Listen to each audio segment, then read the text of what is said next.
Строительство железнодорожного вокзала город Грозный. Строительство идет с 2018 года в два этапа. Одновременно мы оба этапа сейчас производим работы. Площадь строительного участка 7000 квадратных метров. Площадь здания 3000 квадратных метров. Полезная площадь 2700 квадратных метров.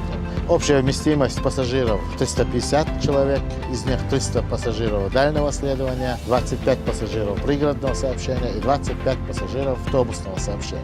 Техническая сдача объекта мы планируем к концу текущего года. Общая сдача объекта планируется на июль 2024 года. Все идет по плану, по графику, согласно графику производства работ.